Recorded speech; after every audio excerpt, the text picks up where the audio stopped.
कहानी एक ऐसे लड़के निखिलेश की है जिसे डांस का जुनून था। वो डांस के जरिए दुनिया को जीत लेना चाहता था। ये उसका जुनून था, लेकिन दिल में कहीं बैठी एक आरज़ू भी थी जो अक्सर ही उससे उसके प्यार के बारे में कहा करती थी। उसकी इच्छा थी उसकी जीवन संगिनी एक गायिका हो, भले वो गायन में स्नातक ना हो। नहीं उसका पेशा गायन हो, लेकिन वो उसके लिए गुनगुना सके। उसके लिए चार शब्द ही हो पर गा सके। वो अक्सर ही भीड़ में उस आवाज को तलाशता था। न जाने उसके दिल को कौन सी उस आवाज का इंतजार था जो उसे इतने दिनों में कभी नहीं मिली थी। वो डांस के साथ साथ अपनी पढ़ाई में भी बहुत अच्छा था, इसलिए शहर के एक अच्छे कॉलेज में पढ़ रहा था। उसके पिता को उसका डांस बिल्कुल पसंद नहीं था, क्योंकि निखिलेश के डांस के कारण वो पिता का बिजनेस में सहयोग नहीं कर पाता था। निखिलेश डांस में इतना ज्यादा घुस चुका था कि उसकी ख्याति भी शहर में एक अच्छे डांसर के रूप में होने लगी थी। ये कहानी एक ऐसे लड़के निखिलेश की है जिसे डांस का जुनून था।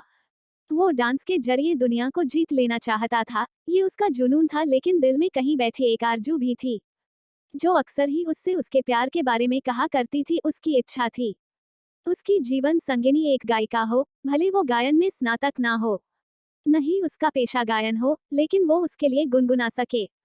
उसके लिए चार शब्द ही हो पर गा सके। वो अक्सर ही भीड़ में उस आवाज को तलाशता था। न जाने उसके दिल को कौन सी उस आवाज का इंतजार था जो उसे इतने दिनों में कभी नहीं मिली थी। कॉलेज में अक्सर उसे गुनगुनाने की आवाज सुनाई देती थी जो उसके मन को विचलित कर देती थी। शायद यही वो आवाज थी जिसे वो ढूंढ रहा था। जब भी वो उस आवाज को सुनता, उसका पीछा करता, लेकिन उसे कभी वो लड़की नहीं मिलती जिसकी वो आवाज थी। कई दिन बीत गए, उसे बिन देखे ही उस आवाज से प्यार होने लगा था। उसने अपने दिल ही दिल में उस आवाज के अनुरूप एक तस्वीर बना ली थी और अपने सपनों में उस तस्वीर से मोहब्बत करने